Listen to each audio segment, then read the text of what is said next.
भगवान श्री कृष्ण की लीलाएं पौराणिक काल से ही बच्चों और बड़ों बूढ़ों सभी को बेहद पसंद आती है। श्री कृष्ण की ऐसी ढेर सारी कहानियां हैं जो हम सभी के लिए ज्ञान और मनोरंजन का भंडार है।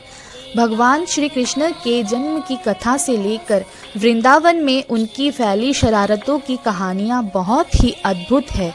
उन कहानियों से हमें सकारात्मक चीज़ें सीखने को मिलती है। ब्रजधाम में एक सुखिया नाम की मालिन आती थी। वो फल फूल और सब्जियां बेचकर अपना गुजारा किया करती थी। ब्रज में सुखिया जब गोपियों से मिलती तो वो उसे नंदलाला के बारे में बताती थी। बाल कृष्णा की लीला सुनने में सुखिया को बहुत आनंद आता था। उसका मन भी बाल कृष्णा के दर्शन को तरसता था। सुखिया श्री कृष्णा को देखने के लिए घंटों तक नंद बाबा के महल के सामने खड़ी रहती थी, लेकिन उसे श्री कृष्ण की दर्शन कभी नहीं होती थी। भगवान श्री कृष्ण तो अंतर्यामी है, उन्हें तो सब पता चल जाता है।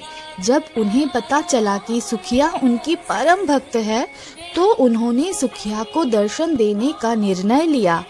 अगले दिन सुखिया ने नंद महल के सामने आवाज दी, फल ले लो फल। सुखिया की आवाज सुनकर श्री कृष्णा दौड़े दौड़े चले आए।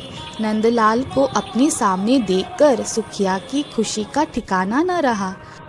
नन्हे कन्हैया सुखिया की आम की टोकरी देखकर बोले, अरे वाह, इतने स्वादिष्ट और रसीले आम, मुझे भी एक आम दो ना। सुखिया ने नन्हे कृष्णा को बहुत से फल दे दिए। फल की कीमत चुकाने के लिए श्री कृष्णा बार बार महल के अंदर जाते और मुट्ठी में अनाज लाने की कोशिश करते, लेकिन सारा अनाज रास्ते में ही बिखर जाता था। सुखिया को भगवान कृष्णा 2-4 दाने ही दे पाए। सुखिया के मन में इस बात का कोई मलाल न था। वो तो बहुत खुश थी कि आज उसने अपने हाथों से भगवान को फल दिए और उन्होंने वो फल खाए। सुखिया मुस्कुराती हुई अपने घर पहुंची। उसकी फल की टोकरी खाली थी, क्योंकि वो सारे फल श्री कृष्णा को दे आई थी।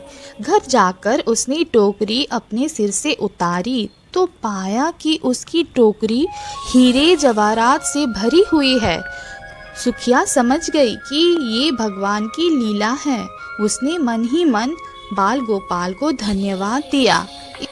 इस तरह भगवान श्री कृष्ण ने अपनी परम भक्त सुखिया का उद्धार किया।